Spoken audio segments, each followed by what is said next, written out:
차를 타고 다니시는 분들이라면 휠 얼라이먼트라고 하는 그런 이야기를 여러분께서 한 번 정도는 아마 들어보셨을 거라고 생각이 되어집니다. 제가 아는 상식으로 간단하게 말씀을 드린다면 자동차의 수평과 균형을 잡아주는 그런 역할을 하는 작업을 가리켜서 우리가 휠 얼라이먼트라고 그렇게 이야기를 합니다. 이 작업이 제대로 되어 있지 않으면 타이어가 쉽게 마모가 되어지죠. 그리고 주행 중에 핸들이 한쪽으로 쏠리는 그런 현상이 일어나기도 합니다.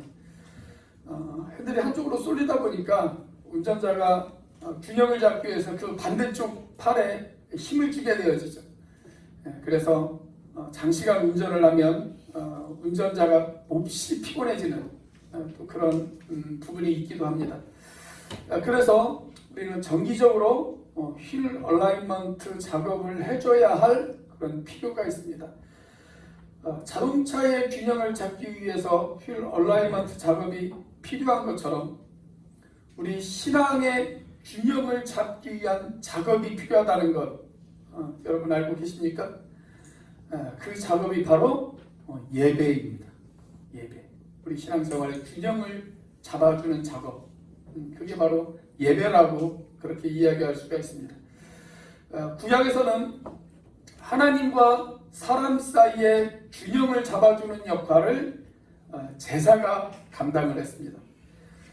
그런데 신약에서는 그 제사 대신에 그 역할을 하는 것이 예배라고 그렇게 이야기할 수가 있죠. 사실 예수님의 십자가 사건은 구약에서 행해지던 마지막 제사라고 이야기할 수가 있습니다. 여러분 제사에서 가장 중요한 것이 무엇일까요? 제물이죠, 제물. 그래서 예수님의 십자가 사건이 마지막 제사라고 이야기한다면 그 십자가에 매달리신 예수님은 마지막 제물이다라고 그렇게 이야기할 수가 있습니다. 자, 십자가 사건 이후에 우리는 더 이상 구약 시대와 같은 의미의 제사를 드리지는 않습니다.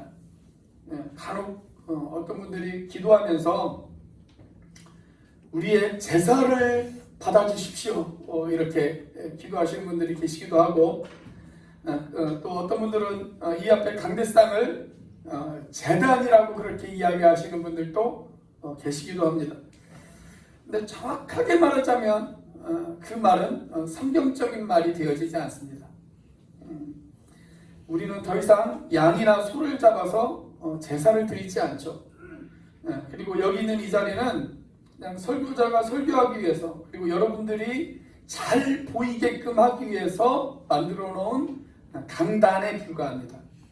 제단은 아니에요. 제가 어릴 때 다녔던 교회에서 이 강대상을 제단이라고 그렇게 이야기를 했어요. 어른들이 제단이라고 이야기를 하면서 뭐라고 이야기를 했냐면 제단에는 절대 어린아이나 여자들은 올라가면 안 된다고 그렇게 이야기했습니다. 그래서 여자들도 여기를 못 올라왔어요. 우리 자매님들이 여기를 못 올라왔어요.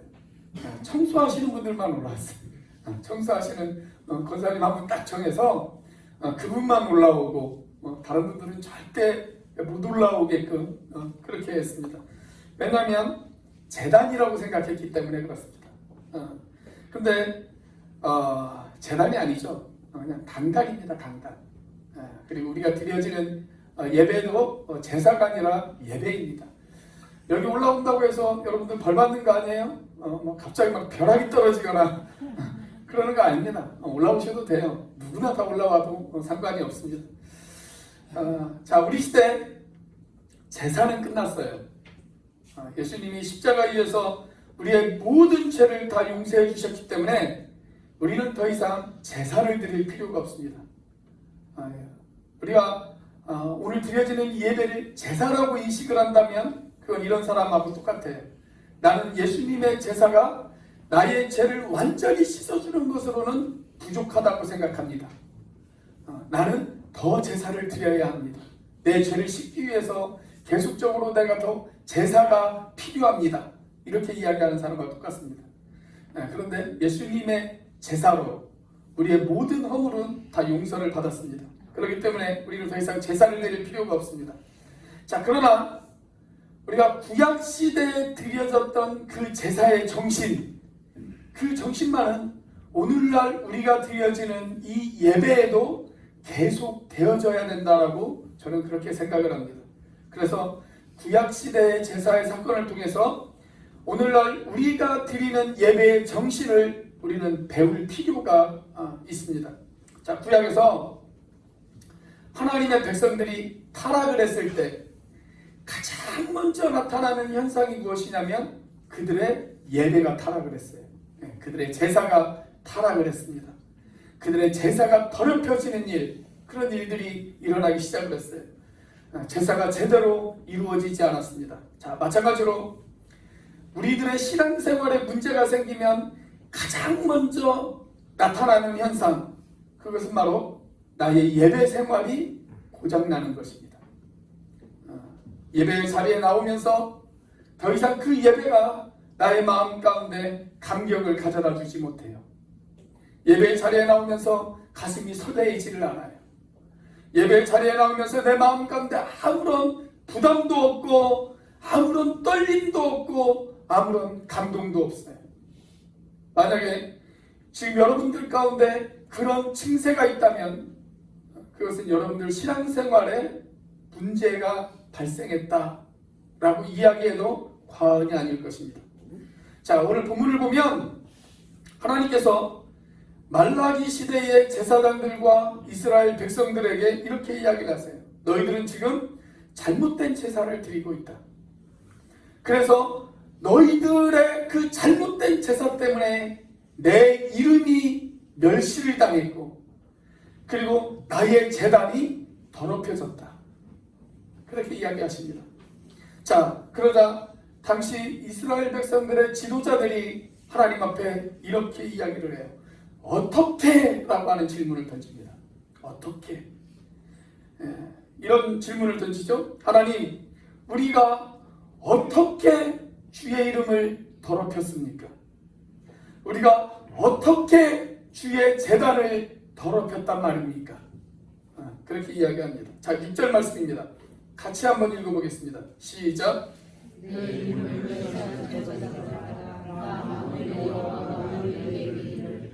아들은 그 아버지를, 종은 그 주인을 공경하나니 내가 아버지일진데 나를 공경함이 어디 있느냐?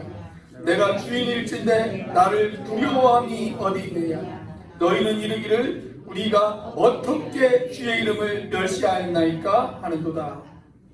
자, 여기 어떻게? 라고 하는 말이 나오죠.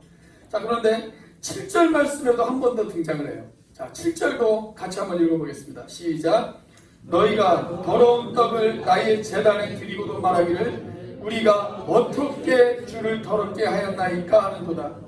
이는 너희가 여호와의 식당은 경멸히 여길 것이라 말하기 때문이라. 자, 말이 조금 어렵죠.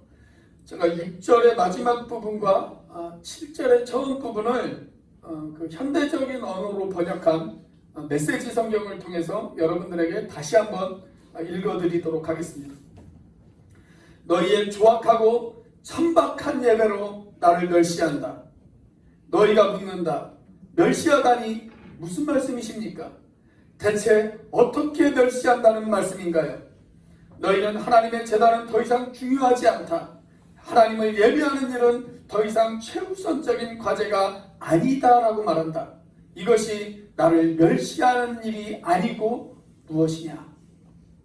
자, 이스라엘 백성들이 드렸던 천박한 예배, 그리고 더 이상 예배가 그들의 삶 가운데 최우선적인 과제가 아니게 되어진 예배, 그것이 바로 하나님을 멸시하는 증거라고 하나님은 그렇게 이야기하십니다. 자, 그렇다면 오늘 저와 여러분은 어떻게 예배를 드려야 할까요?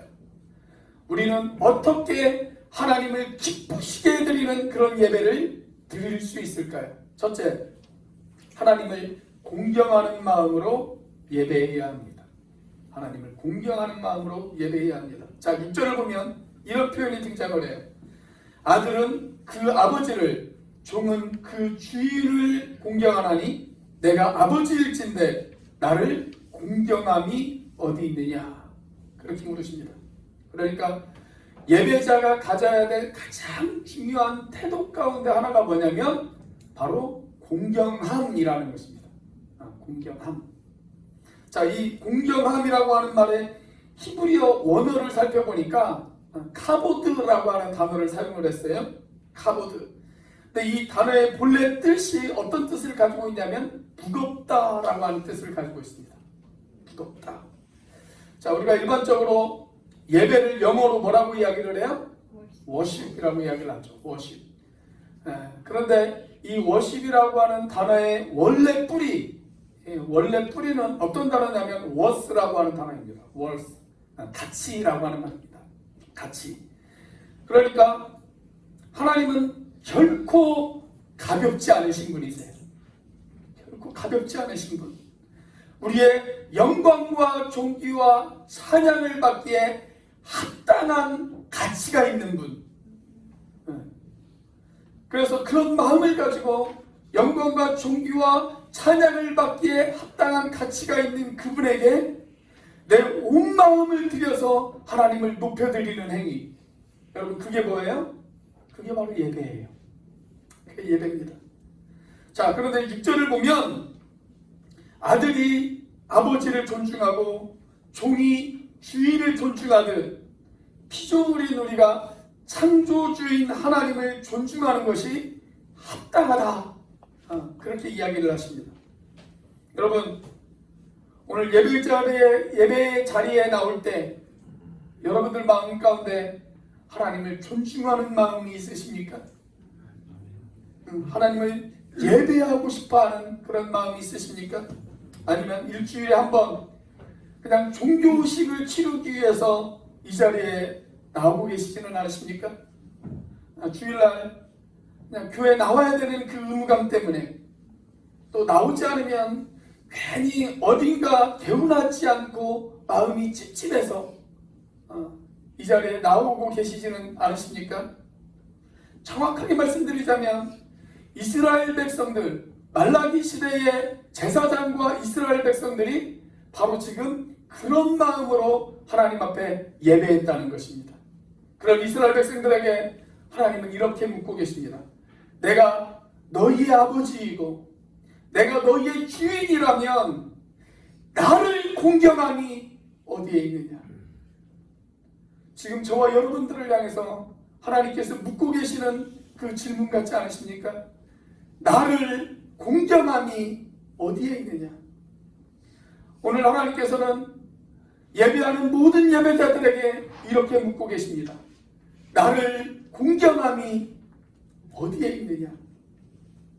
우리가 어떻게 하나님을 기쁘시게 예배할 수 있을까요? 그 성경적 정답이 있다면 하나님을 공경하는 마음을 가져야 한다는 것입니다. 하나님을 공경하는 마음. 높임받기에 합당하신 그분을 내가 공경하면서 하나님 앞에 예배하는 자세. 바로 그 자세가 저와 여러분들에게 필요할 줄로 믿습니다. 우리의 마음속에 그분을 공경하며 예배하는 저와 여러분들이 되시기를 주의 이름으로 축원합니다.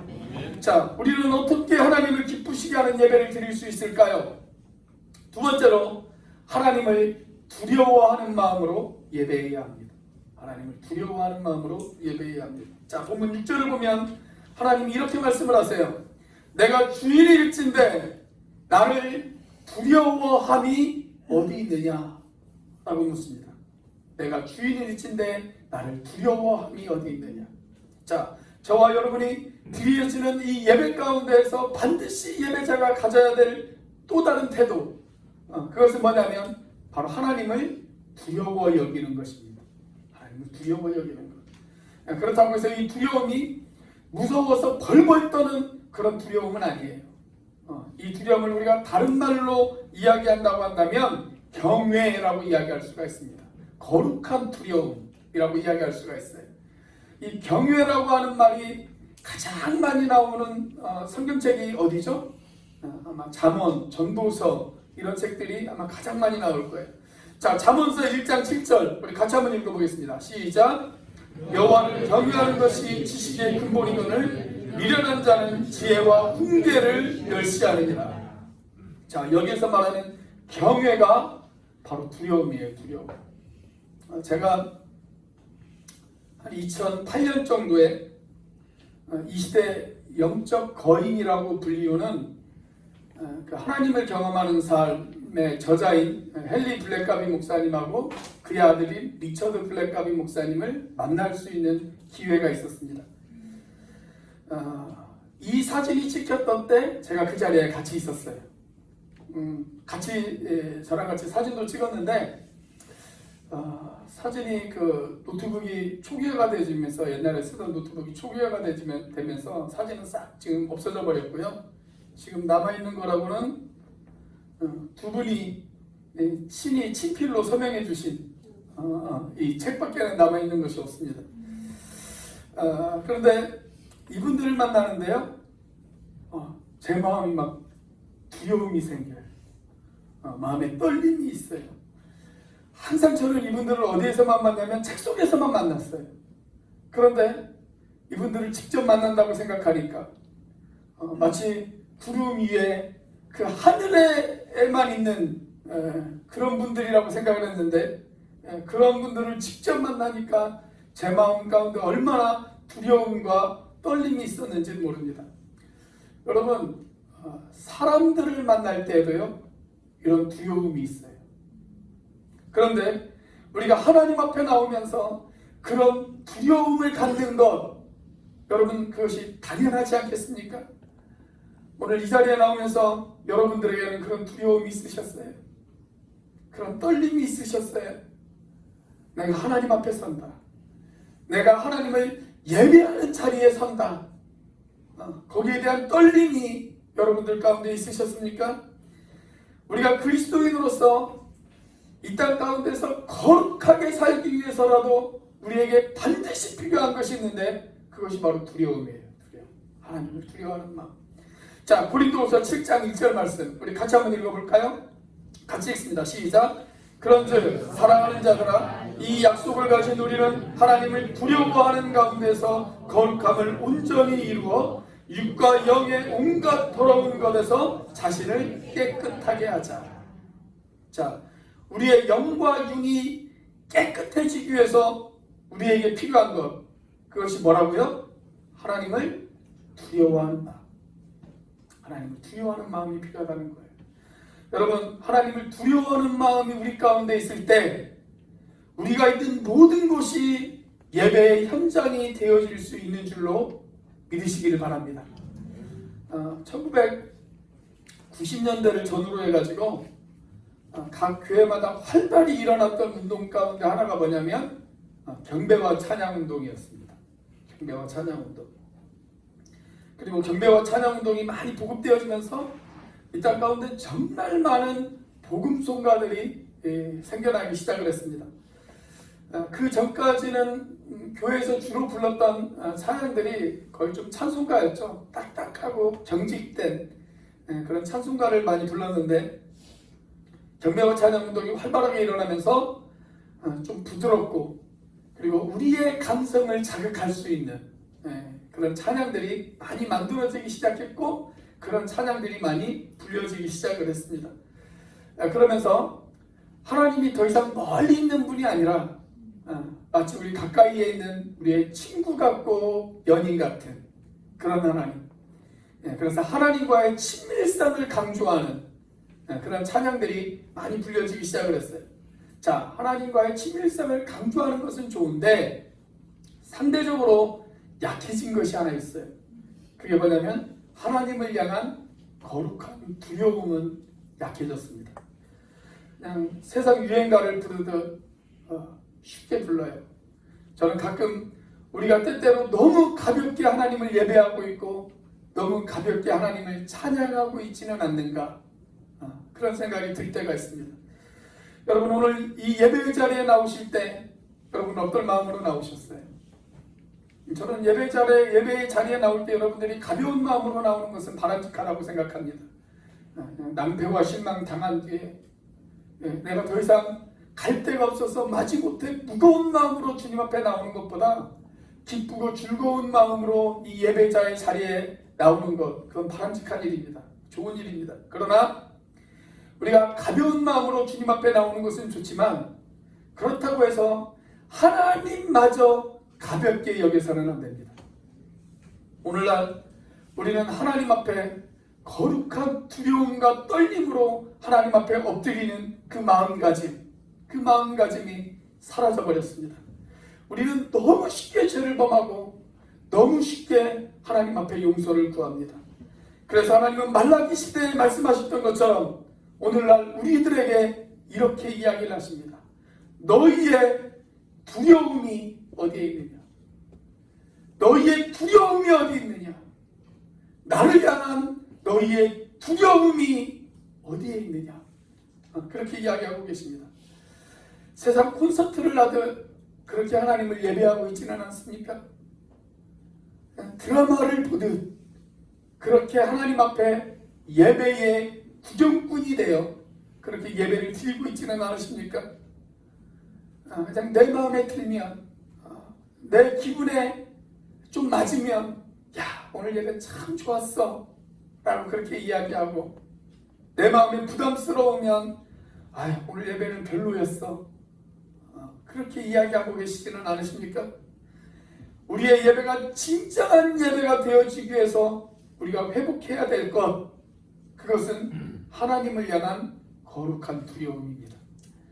그 거룩한 두려움으로 하나님을 예배하는 자리에 서시는 저와 여러분들이 되시기를 주님의 이름으로 축원합니다.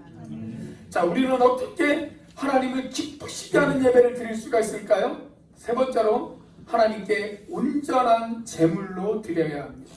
하나님께 온전한 제물로 드려야 합니다. 자, 오늘 본문의 7절 말씀입니다. 자, 우리 7절 말씀 같이 한번 읽습니다. 시작.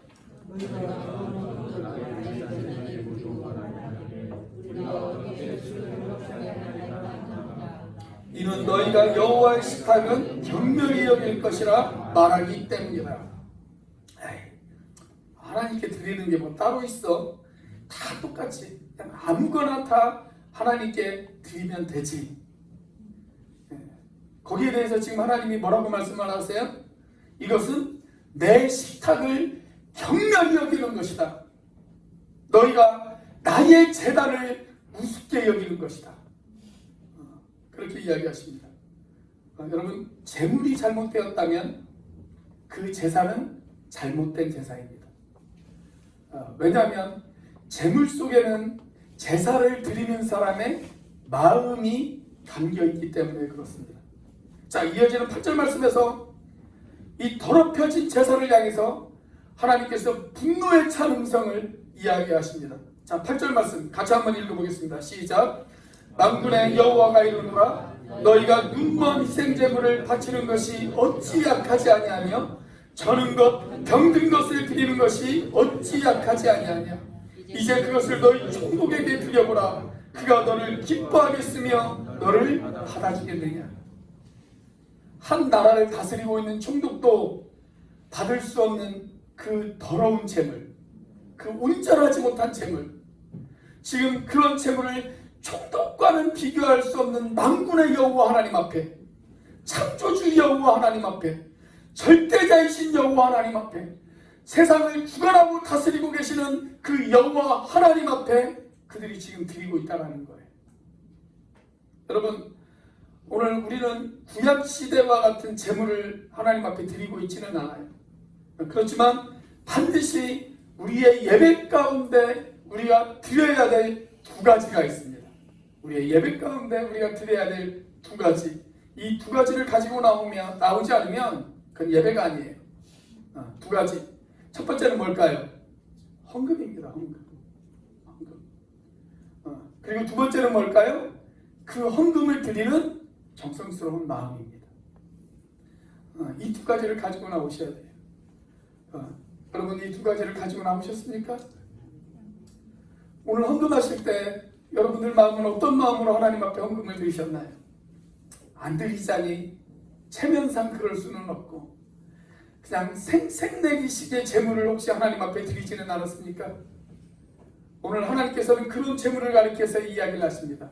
나의 식탁을 더럽히는 것이고 나를 경멸히 여기는 것이라고 그렇게 이야기하십니다. 우리 한국교회 역사를 보면 우리 믿음의 선배들은 주일 예배를 언제부터 준비했냐면 늦어도 토요일부터 준비했어요. 토요일부터. 주일 아침이 되어서야 오늘 뭐 입고 가지? 이렇게 생각한 것이 아니고 적어도 토요일 저녁부터 주일날 입고 갈 옷을 그들은 챙겨 놓았습니다. 구별해 놓았어요. 제가 어렸을 때 신앙생활했던 교회에서 그 할머니 집사님들을 보면 헌금도 토요일부터 미리 준비해 놓았어요. 토요일부터. 제가 주일학교를 다닐 때 제가 초등학생 때 저희 주일학교 제 선생님이 머리가 하얀 그 할머니 집사님이셨어요. 할머니 선생님이셨는데 그분이 늘 저희에게 이렇게 가르치셨습니다. 헌금은 미리미리 준비하는 거야. 토요일날 잠자리에 들기 전에 주일날 드릴 헌금을 꼭 미리미리 준비하는 그런 습관을 가져야 돼. 그렇게 이야기하셨어요. 그러면서 저희에게 가르쳐준 성경 말씀이 고린도후서 9장 5절 말씀입니다. 자, 같이 한번 읽어보겠습니다. 시작.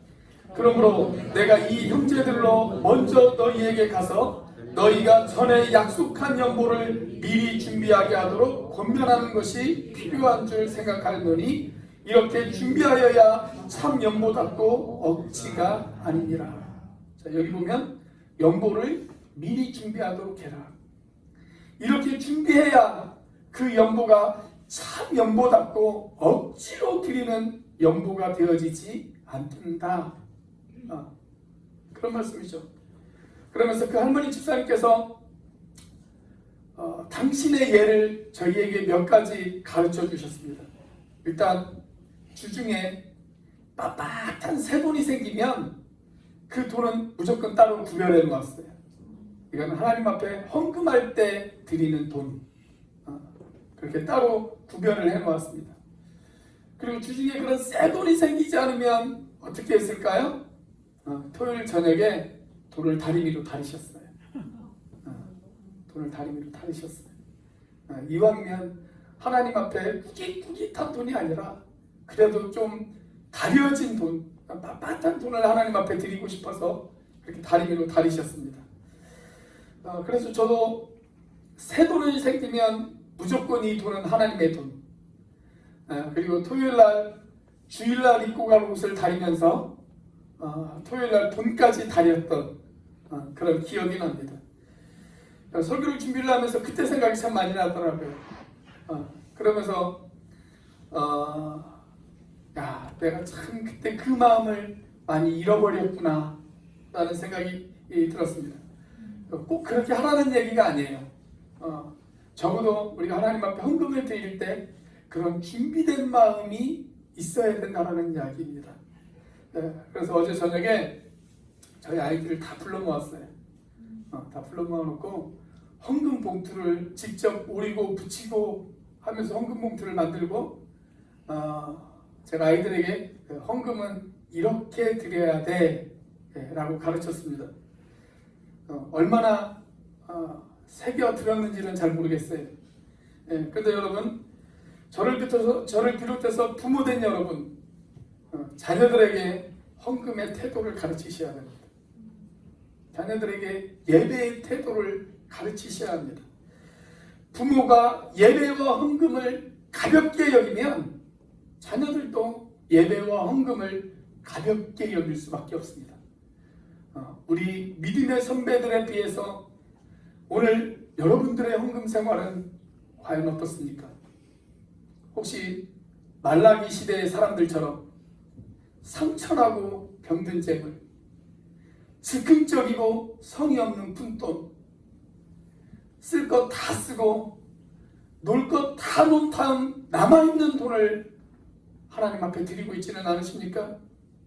주님에 대한 공경함이 없이, 주님에 대한 두려움이 없이, 주님에 대한 사랑함이 없이, 주님에 대한 감사함이 없이 그렇게 하나님 앞에 헌금 생활을 하고 있지는 않으십니까?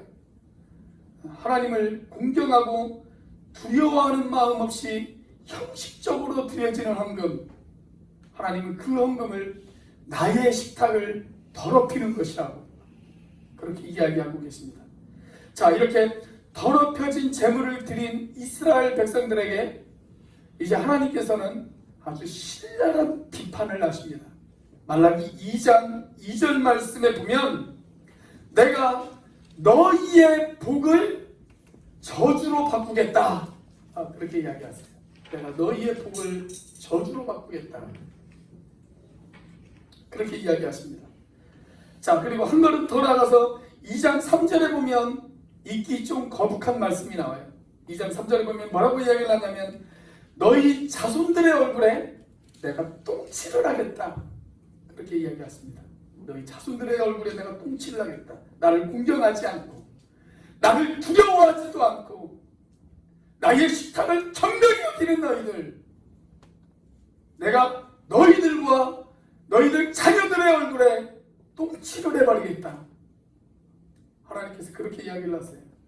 자, 그리고 2장 8절에서는 뭐라고 이야기하시냐면 이렇게 제대로 가르치지 못한 지도자들 내가 그들에게도 책임을 묻겠다 라고 그렇게 이야기를 하십니다.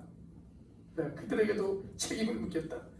오늘 본문은 설교하는 저로서도 상당히 부담스러운 본문입니다. 그러나 성경에 있는 말씀을 부담스럽다고 전하지 않으면 그건 설교자로서 그리고 목사로서 자격이 없어요. 제대로 가르치지 않으면 하나님께서 저에게 책임을 물으실 겁니다. 여러분, 우리가 드리는 최고의 예물 무엇일까요? 우리가 하나님 앞에 드릴 수 있는 최고의 예물, 그것은 바로 우리 자신을 하나님 앞에 드리는 거예요. 우리 자신을 하나님 앞에 드리는 거. 가정에서나 직장에서나 학교에서나 내 일상 생활 가운데에서 내 삶을 하나님 앞에 드리는 것, 그것이 내가 할 수 있는 최고의 예물을 하나님 앞에 드리는 것입니다. 그것을 가리켜서 바울은 이렇게 이야기합니다. 로마서 12장 1절 같이 한번 읽습니다. 시작. 그러므로 형제들아, 내가 하나님의 모든 자비하심으로 너희를 권하노니 너희 몸을 하나님이 기뻐하시는 거룩한 산 제물로 드리라. 이는 너희가 드릴 영적 예배니라. 여러분 자신을 하나님께 드리는 거룩한 산 제물로 여러분 자신을 드리시기를 바랍니다. 우리가 그렇게 우리 자신을 하나님 앞에 드릴 때 하나님께서 기뻐 받으시는 영적 예배라고 우리에게 그렇게 이야기하십니다. 여러분들은 어떻게 하나님을 예배하고 계십니까? 오늘 거기에 대해서 이제 여러분들이 답하실 시간입니다. 기도하시겠습니다.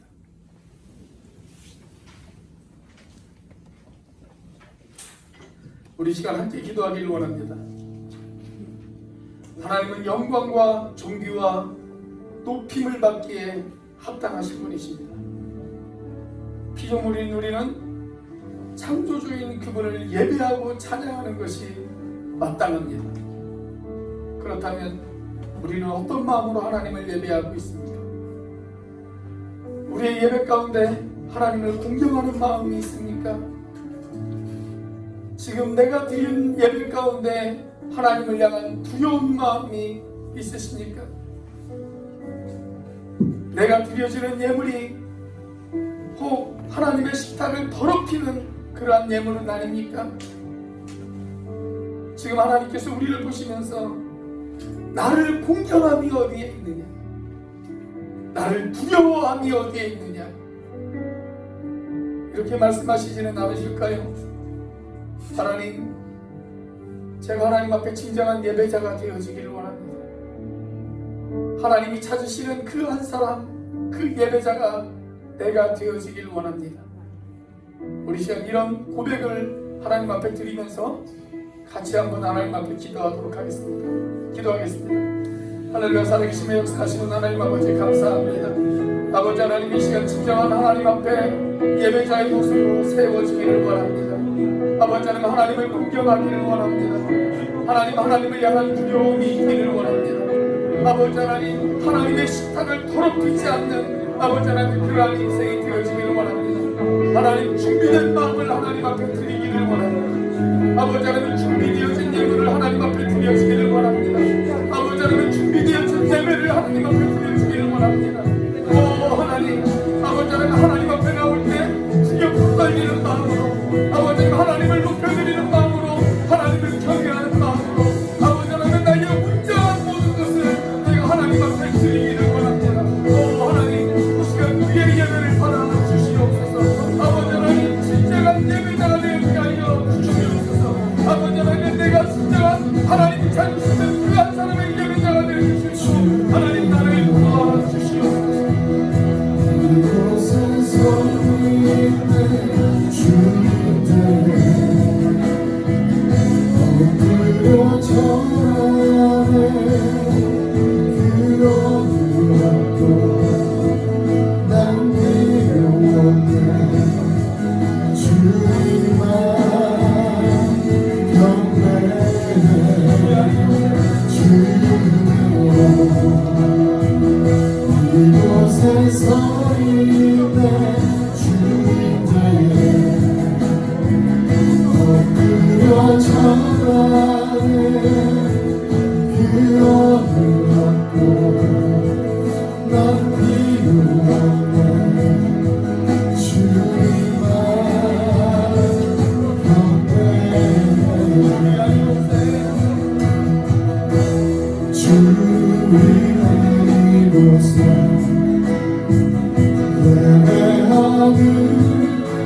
전하네 유언을 받고 난 필요한 주님만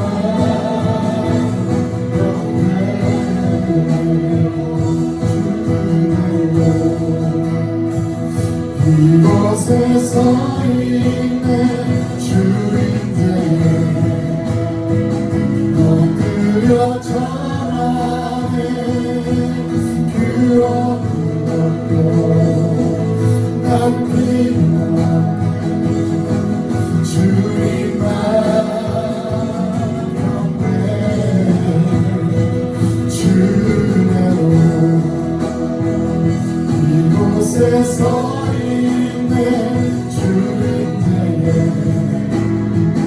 엎드려 전하네 그 어느 것도 난 필요한데 주님만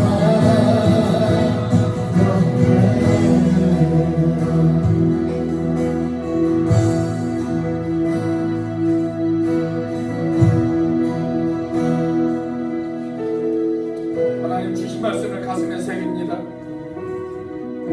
하나님이 찾으시는 그 한 사람의 예배자가 되어지기를 원합니다.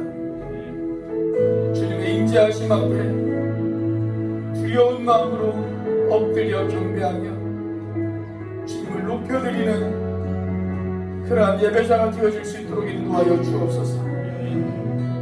우리가 드리는 모든 예물에 하나님 우리의 마음이 담겨지기를 원합니다. 우리가 드려지는 모든 예배에 우리들의 정성이 담겨지기를 원합니다.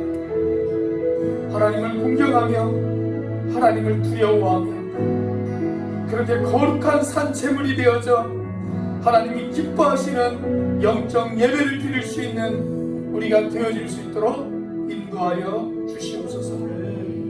이제는 우리를 위하여 십자가에 달리신 성자 하나님의 은혜와 그 독생자를 죽기까지 내어주신 성부 하나님의 사랑과 지금도 그 사랑을 깨닫게 하시고 충만하게 하시는 성령 하나님의 교통하심이 하나님을 기쁘시게 하는 진정한 예배의 자리에 서기를 원하는 오늘의 교회 모든 형제자매들 머리 위에 지금부터 영원까지 함께 하시기를 간절히 축원하옵나이다.